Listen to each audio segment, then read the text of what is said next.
ডাক্তারের কাজ করছে ফার্মাসিস্ট, বিক্ষোভ গ্রামবাসীদের। সরকারি হাসপাতালে রোগীদের চিকিৎসা করছে ফার্মাসিস্ট।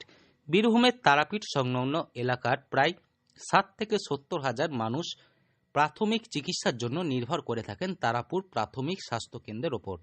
বেশ কিছুদিন হলো এই স্বাস্থ্য কেন্দ্রে কোনো চিকিৎসক নেই, ফলে সাধারণ মানুষকে পড়তে হচ্ছে বড় সমস্যার মধ্যে। হাজার হাজার মানুষের একমাত্র ভরসা তারাপুর প্রাথমিক স্বাস্থ্য কেন্দ্রটি। তারপরে রয়েছে প্রসিদ্ধ তীর্থক্ষেত্র সিদ্ধপীঠ তারাপীঠ। প্রত্যেক দিন এই তারাপীঠ মন্দিরে হাজার হাজার দর্শনার্থীরা মা তারার দর্শনের জন্য আসেন। চিকিৎসা পরিষেবা এবং চিকিৎসকের দাবিতে প্রাথমিক স্বাস্থ্য কেন্দ্রের সামনে বিক্ষোভও দেখায় এলাকার বাসিন্দারা।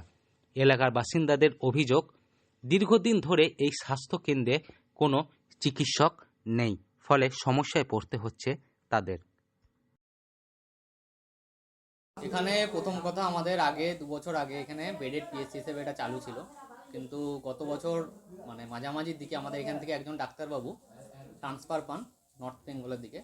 তো তারপর থেকে আমাদের ডক্টর ফাল্গুনি পাল একমাত্র ছিলেন ডাক্তারবাবু, তার জন্য এটা বেডেড পিএসসি থেকে এটা নন বেডেড পিএসসিতে পরিণত হয়।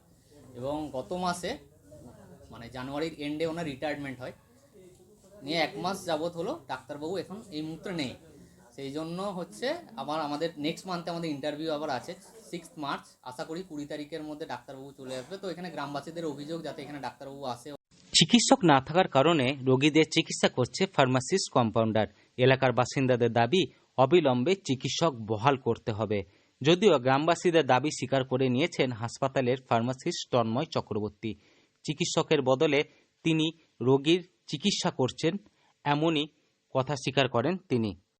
আগে যেরকম পরিষেবা পেতেন, এখানে যখন আমাদের বর্তমান বিওমই স্যার যখন অ্যাজ এ মেডিকেল অফিসার হিসেবে এখানে পোস্টেড ছিলেন, উনি যেমন সার্ভিস দিয়ে গেছেন, ওনাদের আশা যে তেমনভাবে আবার যেন এখানে লোকজন যেন পরিষেবা পায় এবং সমস্ত ধরনের ওরা ট্রিটমেন্টের জন্য যাতে রামপুরহাট না ছোটাছুটি করতে হয়, এবং আশা করছি আমরা সেটা দিতে পারবো, সেটাই আমি বললাম।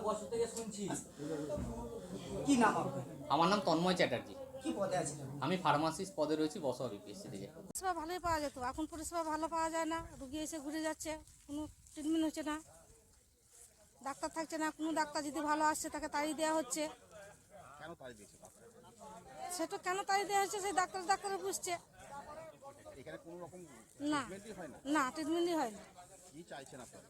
আমরা ভালো চাইছি যেন পেশেন্ট ভর্তি হয়, রুগী থাকে, লাইকেশন হয়, বাচ্চা হয়। আগে হতে এগুলা, এখন হচ্ছে না। বীরভূম থেকে সৌভিক রায় রিপোর্ট, লোকাল 18 বাংলা।